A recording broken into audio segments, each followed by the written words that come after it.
In regards to what, just offense or Yeah, just running no, but backs? just game in total. You're Great the head stuff. coach now, so you got to I look tell at you what, everything. great stuff. We don't really want to come out and see how well we can throw the ball downfield and get those guys the opportunity to make some plays downfield.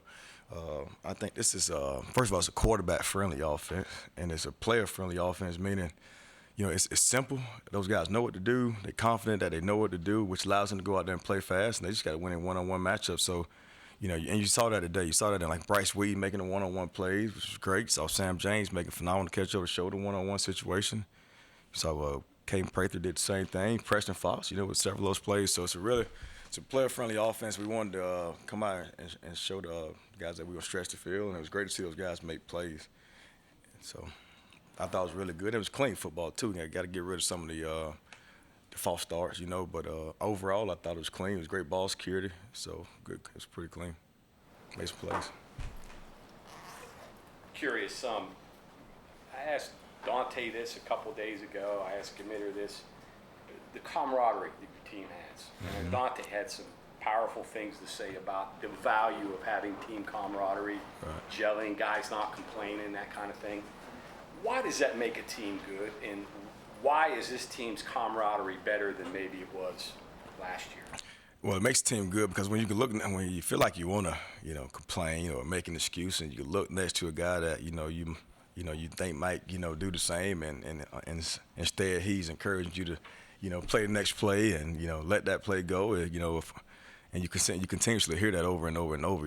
Eventually, it's like be careful you hang out with the right people. You sit next to the right people, and they speaking the right language and doing the right things. It's contagious. You eventually start to do it. And so the things that Coach Brown does in the offseason with all the team building exercises and all the different competitions we do, I think that helps big time, and it had a big carryover from the offseason into now.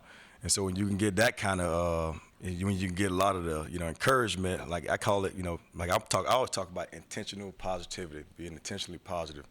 Where we always talk about be intentional about encouraging guys. So if you get a lot of intentional encouragement as opposed to complaining, that stuff started to gravitate throughout the team, and that's why it's good. Why are we like that now as opposed to before? I don't know. That's a great question. I don't know. I think just maturity. I think just maturity. Some of the guys that are that's been around for a while, that's kind of seen where the negativity and the complaints took us, which was nowhere. Really just kind of really making their minds a step forward, and be more vocal. Because of the fact that the guys respect them, like guys like a Sam James, Bryce. We've been around for a long time, even before we got here, and those guys have seen it both ways, and seen it when it was bad and it didn't get us the results that we wanted. And so we got those guys now that are well respected beyond the football field with just how they work, how they carry themselves, how consistent they are just showing up day to day. And now you get those guys that actually speaking on the football field and they play backs it up. Then the younger guys want to do what their guys are doing and do what they're saying. So I think that's why. I think it's when you talk about sports, everybody talks about guys that can run fast and all of these things. Where does that play in the role of team building and having a good team? You think it's underappreciated? Very much unappreciated.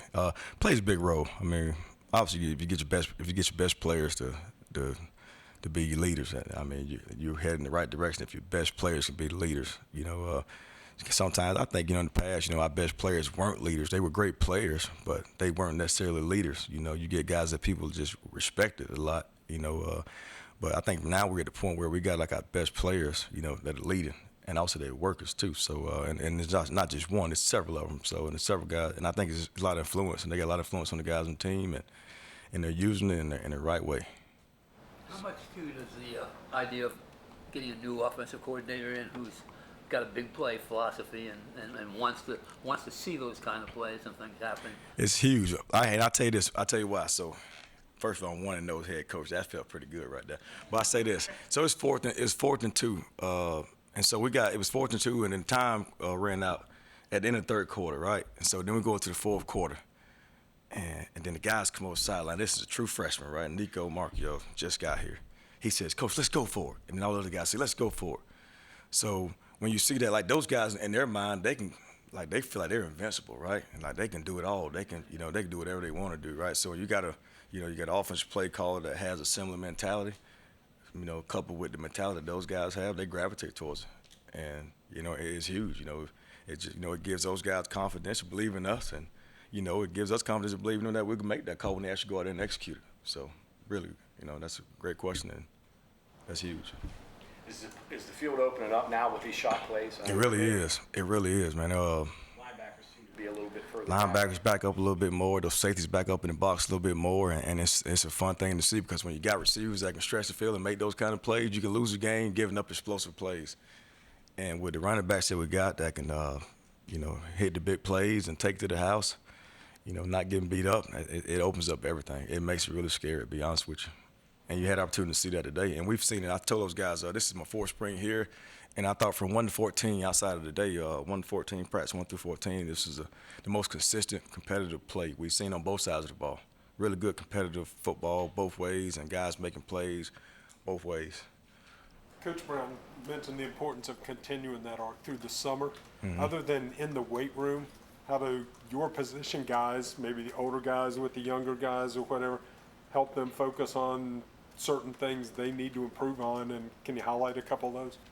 Yeah, for example, like I think we're at the point right now where, like the little things, what we call edge work, which is, some 10 to 15 minutes after a workout, where you got to take the next step and not just do like just basic stuff, but I'm talking about like the things that, if it was, say, for example, it's a running back, like in protection, they Tony Matz had a great blitz pickup, and he was going against Lance Dixon, great on great, right? Iron sharpened iron, and Lance made a move, Tony clanked his heels, and he got edged a little bit, we was able to recover.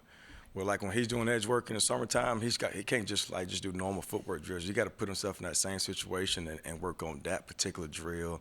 So when we had that particular one-on-one situation, he's able to execute that, and the quarterback's able to get the ball off. For example, we're doing like kickoff return per se, and we got 2 returns that are different, but you want to make them look the same. So instead of just doing a base fundamental drill, when we in the summertime, we got to get you guys together, and you guys need to work exactly what you're going to work on game day, and those 2 returns to make them look the exact same. So we're at the point right now where we got to take the next step and do things that's going to actually affect the outcome of a football game, or in the summer, instead of just doing like basic just drills, just a drill. So that's what coach is talking about, and we did a great job pulling that out this past week, things that we got to work on. So I think those guys understand, they get it, and fired up about it. One more about the chemistry. You've got a few spots left on your roster where you're going to go out and hunt for players. Do you have to keep that in the back of your mind? Hey, we don't want to mess up this chemistry that we got by bringing somebody in that maybe could kind of mess that up. Do you think about that when you're evaluating guys? Yeah, no doubt. Absolutely. You do. You think about it.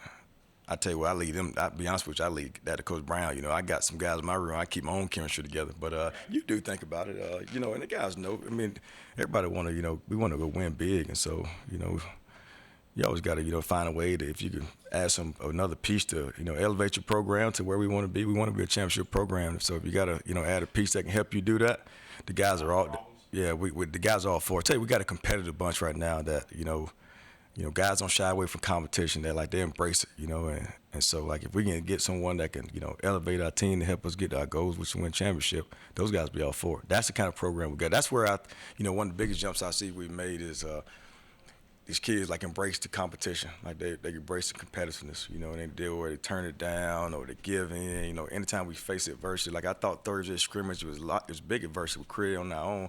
Offensively, defense started out really well, and offense responded and back and forth. Even like today, we had some adversity and the guys responded. So anytime you elevate your program with a player, I think our guys for it. Yeah, how good your offensive line been this spring? They've been great. And I'm not just saying, they've been excellent. I point this out, the first week, Tony Matz made a mic check call. He was confused on, which one of those guys they were working towards. And Zach Frazier turned around, and it looked like an NFL offensive line. He went to pointing everywhere and telling everybody who they got. That was amazing. And it was sound, it was crisp. They blocked who they blocked. We got out. We was able to execute the play.